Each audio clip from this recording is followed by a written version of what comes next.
darapum jóg na te dootul daanu abadan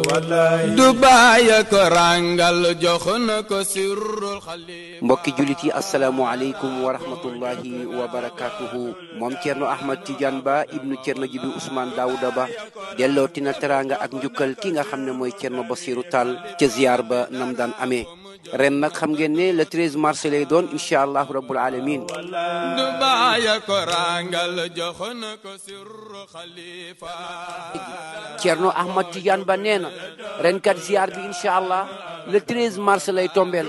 waaye nag dafa am ay yeeslu yoo xam ne def nañ ko ci biir ziar bi. ñu ne mooy lan Thierno mu ne mu ngi ñaan mbooleem taalibe ak foo mënti nekk na nga toog fa nga toog connecté wu ci page Facebook am incha allah lépp luy ñaan ak jàng alquran fii lañ koy defee ci kër gi waaye boo connecté woo ci page Facebook am da nga nekk en direct ak ñoom ci li nga xam ne mooy xew-xewu kër gi. Thierno Ahmed Tidiane Ba nee na le 13 mars incha allah ziar bi ci lay doon waaye noonu la bëgg ñu defee ko nag waaye jàpp leen la daan am ci ziar bi loola rek mooy am. danañ jàng alquran dañu def ay ñaan dañu def ay askar waaye jàppale na tamit ci biir loolu ki nga xam ne mooy Ibrahima Kane dana waxtaan ci kàllaamay pulaar waaye jàppaleen ne ki nga xam ne mooy alhaaji Idrissa Gaye nga xam ne at bu nekk moo ko daan taxaw moom it tabaarakallaahu moom mooy teew jëlaat kaddu waxtaan ci kàllaamay wolof ñëpp dégg ko tabaarakallaahu moom alhaaji Idrissa Gaye kon Thierno Ahmed Ba nee na lii nag bu ngeen gisee mu def ko jàppaleen ne mbas mi ci réew mi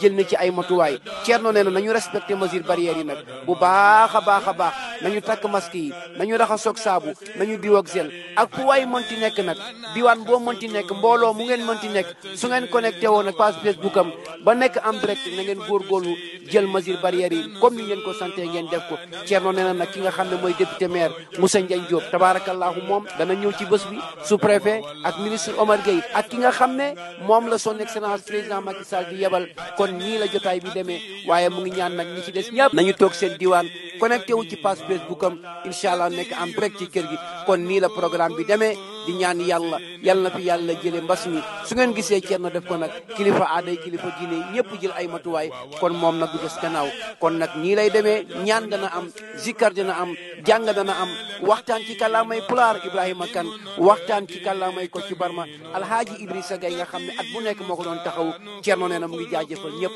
di leen balu ak di ñaan yàlla bu déwénee yàlla na fi yàlla jële lii ci barke Seydina Muhammad sallallahu alayhi wa sallam Thierno Ahmed Ba yàlla na fi yàlla téwér jërëjëf جهنك سر طريق أنا أخمل ملاذ الناس في ديني ودنيا